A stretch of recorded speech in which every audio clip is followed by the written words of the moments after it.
So wave propagation. So in ultrasonic testing, waves can be characterized by oscillatory pattern that are capable of maintaining their shape and propagating in stable manner. So in solids, sound wave can propagate in four principal modes, that are longitudinal wave, second one shear wave, third one surface wave, and fourth one, that is plate wave, which is found in thin material. So as far as the particle vibrations are concerned, according to the nature of vibration of particle, these waves are classified here, and it is related to the direction of vibration of particles. The first two, that is longitudinal wave and shear wave, these two modes of propagation are mostly used in ultrasonic testing. The surface wave and plates wave are important, but first two are widely used because surface waves are used to detect the surfaces which are high in thickness, and the whether where the flaw is presented on the surface, near the surface, then these surface waves are used. In thin material, plate waves are used, but generally only two waves are used, that is longitudinal wave and shear wave. So first one, that is a longitudinal wave. So in longitudinal wave, the oscillation occurs in longitudinal direction or the direction of wave propagation. See in this picture,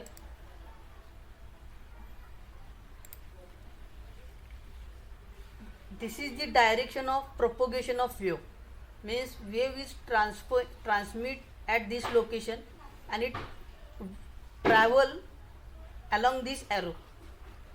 And look here, this is the motion of particles, means it is a direction of particle vibration. So according to this diagram, here compression and here rarefaction is there. It means that particle vibrates parallel to the direction of wave travel. So in longitudinal wave, particles vibrate parallelly to the propagation of wave.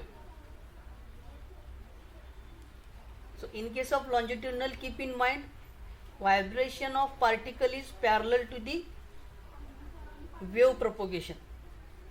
So since compression and expansion forces are active in this wave, they are also called as pressure or compression waves.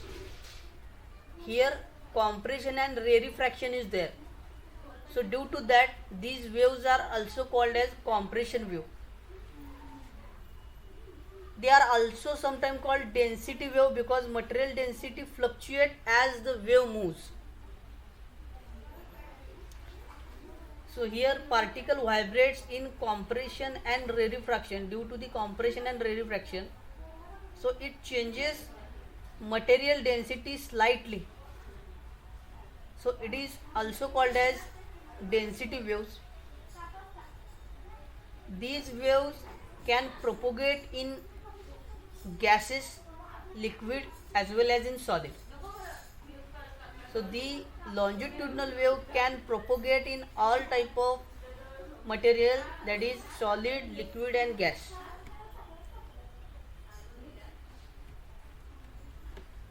Second type of wave, that is shear wave. If you see this diagram, this is the wave propagation, this is the direction of wave propagation, and this is the motion of particle. Means in the shear wave, particle vibrates perpendicular to the wave propagation. So in shear wave, particle oscillates at right angle or transverse to the direction of propagation. Means it is perpendicular to the wave propagation as shown in figure. This blue arrow shows that direction of wave propagation, and this arrow shows that direction of particle motion. Means this is perpendicular to the wave propagation. So shear wave requires an acoustically solid material for effective propagation, and therefore are not effectively propagate in materials such as liquid and gases. Means longitudinal wave can propagate in all three phases of material, that is liquid, gas and solid. But shear waves only propagates in solid, because shear waves are relatively weak. It has lower velocity than the longitudinal wave, somewhat half. Means shear velocity has shear waves has 50% velocity than that of longitudinal wave. So these shear waves are relatively weak, so it cannot travel in liquid and gases, because density of liquid and gases are somewhat lower than the solid. So due to that density difference, shear waves can only propagate in solid materials. And shear waves are generated with the help of longitudinal wave. When longitudinal waves are transferred in a predefined angle in a material, then it converted into shear wave. Means longitudinal waves are responsible to generate the shear wave. When longitudinal waves are passes into the material at predefined angle.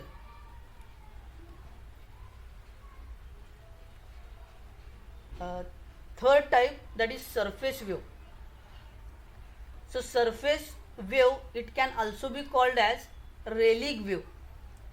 So these wave travels at surface of a relatively thick solid material, penetrating to the depth of one wavelength.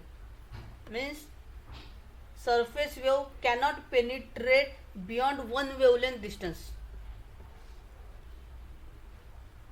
A surface wave is a combination of both longitudinal and transverse motion, which results in elliptical motion as shown in figure. So see this figure. In surface wave, it is a combination of longitudinal plus transverse. So due to that combination of longitudinal and transverse wave in a single medium, particle motion is in elliptical path, or we can say in elliptical format. So this is the direction of wave propagation, and particle vibration are in elliptical path.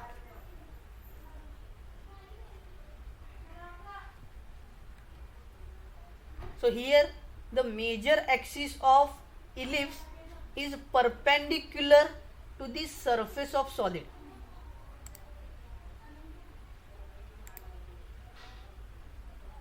So here suppose this is the surface of solid and major axis is perpendicular here.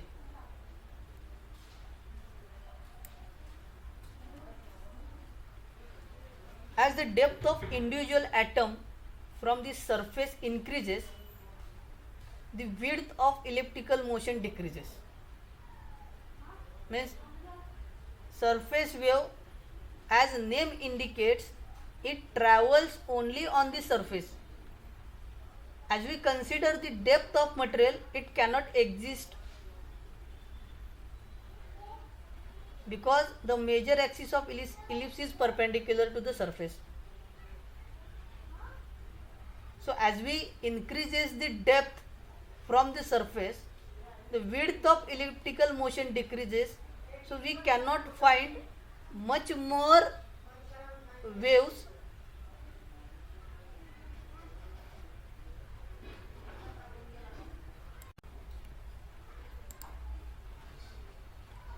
so these waves are useful because they are very sensitive to surface defect and they follow the surface around curves.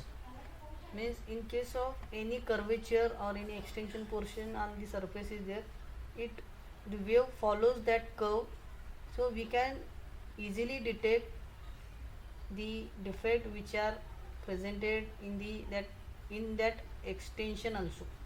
Means the curve, the waves can follow the curvature of surface. So these waves are very important in case of detection of surface defect. Next type of wave, that is plate wave. So plate wave, also called as lamp wave, and are similar to the surface wave except that they can only be generated in thin plate materials. Lamp waves are complex vibrational wave that propagate parallel to the test surface throughout the thickness of material. So lamp wave or plate waves can propagate parallel to the test surface. Lamp waves are generated when wave hits a surface at an incident angle such that the parallel component of velocity of wave is equal to the velocity of wave in test material. So understand this sentence. Lamp waves are generated when a wave hits a surface and at an incident angle such that the parallel component of velocity of wave is equal to the velocity of wave in test material.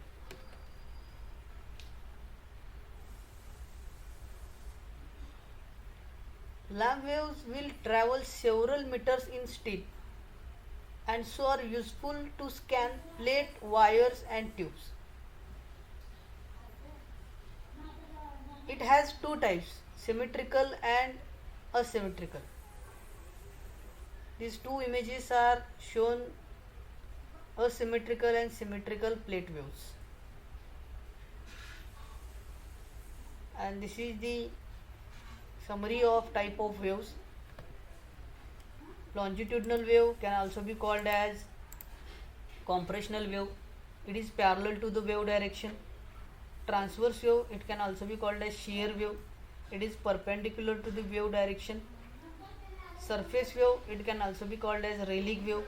It is the particle vibration are in elliptical orbit, that is in symmetrical mode. Plate wave, which can be also called as lamp wave, the component perpendicular to the surface. These waves are parallel to the test surface. Next point, that is beam spread or beam divergence. As you see in this figure, this is the transducer. Transducer transmit sound waves and the waves are propagate in the form of vibration and it spread out as it go further from the transducer. Means there is a spread out, scattering of beam is there. So beam spread occurs because the vibrating particle of material do not always transfer all in their energy in the direction of wave propagation. Means scattering of energy takes place over there. If the particles are not directly aligned in the direction of wave propagation, some of energy will get transferred off at an angle. Means energy get transferred at an angle to the surrounding or nearer particles also. So that beam spread occurs. So at the start of far field, however, the beam strength is always greatest at the center of beam and diminishes or decreases as it spread outwards. Means at the center of beam, intensity of sound is higher, and as we move from center to the we can say far from the center line, the intensity of sound wave decreases.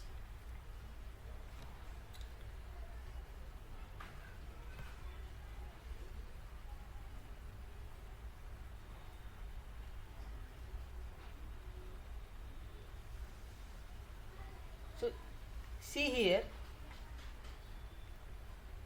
the beam spread, it can be measured from end to end lines, and the beam diversion can be measured from center line to the one end of beam.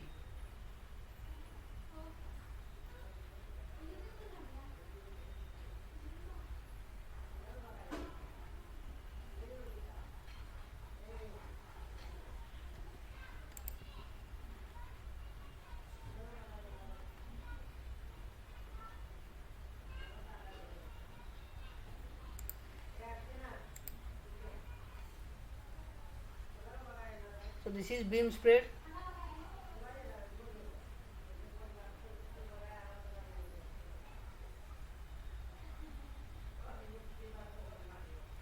With the help of this image, we differentiate that beam spread and beam divergence. So with the help of this figure, we can say that beam divergence is 1/2 or 50% of beam spread. So next point, that is couplant and sound energy, the relation between couplant and sound energy. So couplant is a material that facilitates the transmission of ultrasonic energy from the probe into the test specimen. What happened exactly here? In between the probe surface and the test surface, minor gap is present, and that gap is filled by an air. So air is present in between the transducer and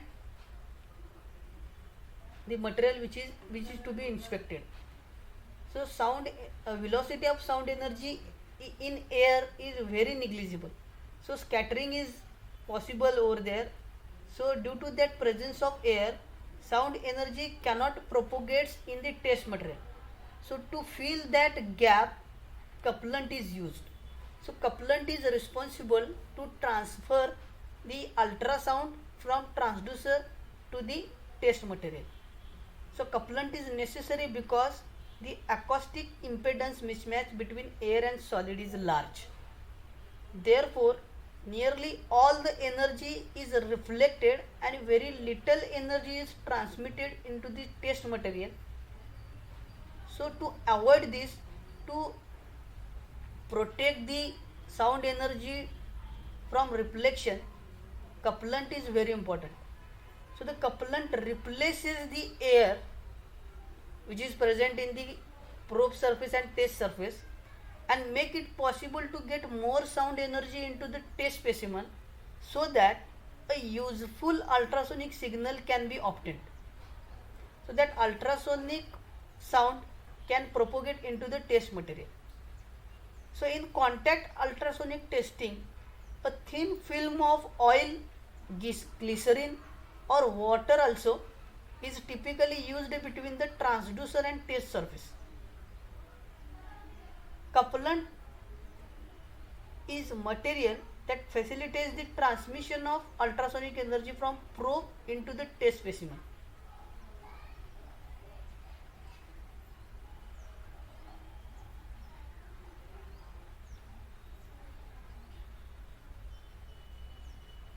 Next point, attenuation.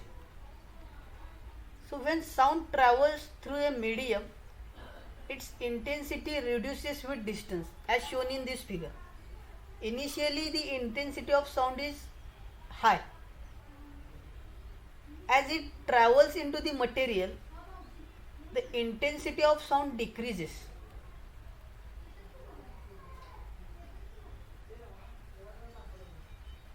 So in idealized material, sound pressure or we can say signal amplitude is reduced due to the spreading of wave. In natural materials, the sound amplitude is further weakened due to scattering and absorption. Means due to scattering and absorption of energy, the amplitude of sound get reduces at as travels from one end to another end. So scattering is the reflection of sound in direction other than its original direction of propagation. Sound is travel from this end to that end, and scattering occurs in the direction other than the propagation. Means energy get absorbed by the surrounding material or surrounding particles, so that its intensity get reduced. So absorption is conversion of sound energy to other form of energy. The combined effect of scattering and absorption is called as attenuation. So attenuation is generally proportional to the square of sound energy. Attenuation is nothing but the loss of energy to the surrounding particles, and it is not useful in case of ultrasonic inspection, and it cannot be avoidable also. So what is meant by acoustic impedance? As molecules or atoms of solids are bound elastically to one another, the excess sound pressure results in wave propagating through the solid. So acoustic impedance, denoted by Z of the material, is defined as the product of its density and the velocity of sound in the material. So Z is equal to rho into V. So if you see this diagram, transducer emits 100% of sound energy. It gets reflected at the interface, and the reflection of sound is 88% approximately. 12% of initial sound energy is transmitted into the material, and it gets reflected from the back wall. It is 10.6% of initial energy. 1.4% of initial sound energy get transmitted through the material. 10.6% again reflected back from the back wall. And if you see here, only 1.3% of initial energy is received by the transducer. So it is due to only attenuation and acoustic impedance. Due to the scattering, due to the absorption of sound energy, it happens. So ultrasonic waves are reflected at boundaries where there is a difference in acoustic impedance. So this difference is called as impedance mismatch. According to impedance mismatch, the percentage of energy will be reflected at the interface. So as shown in figure. Next point, reflection and transmission coefficient. So ultrasonic waves are reflected at boundaries where there is a difference in acoustic impedance, that is Z. So this difference in Z is commonly referred to as an impedance mismatch, and when the acoustic impedance of material on both sides of the boundary are known, the fraction of incident wave intensity that is reflected can be calculated as R is equal to Z2 minus Z1 divided by Z2 plus Z1 bracket square. Z1 is a acoustic impedance in first material. Z2 is nothing but acoustic impedance in second material. And R is nothing but the reflection coefficient. And the transmission coefficient is calculated by capital T is equal to 1 minus R. Means simply subtracting the value of reflection coefficient from 1, we get the transmission coefficient. Transmission coefficient is related to the transmission of energy. How much energy is transmitted into the material, that can be correlate with this transmission coefficient.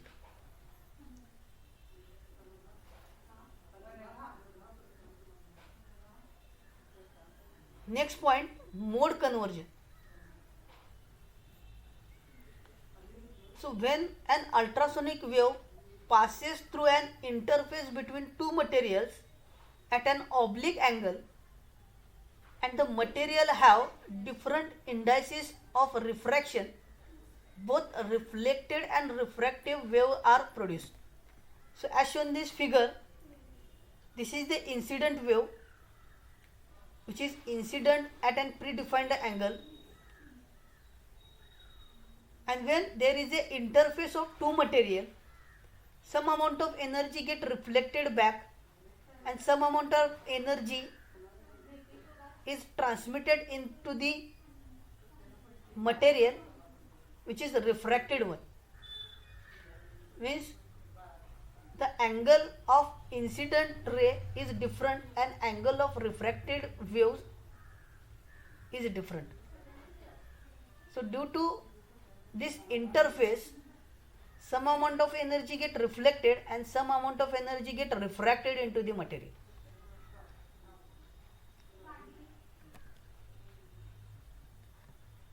So see here, this is the interface of plastic and steel. This is the transducer, which is a normal beam which produces longitudinal wave. So in plastic, wave propagation is in the form of longitudinal wave, and which makes an angle of incidence with this vertical axis. And when there is a interface of plastic and steel, some amount of energy get reflected and some amount of sound energy get refracted in the form of two waves. One is longitudinal and second is shear wave. So it is called as a mode of conversion. So longitudinal wave get refracted at a different angle than the angle of incidence. So at this instant, one law is exist, that is Snell's law, and this is the relation of Snell's law. Sin theta 1 upon sin theta 2 is equal to V1 upon V2. The V1 and V2, these are the velocities of sound waves at respective places. Means V1 is velocity of sound at incidence, V2 is velocity of sound after refraction, and theta 1 and theta 2 are the angle of incidence and angle of refraction respectively. So this relation is very important, and this relation is called as Snell's relation.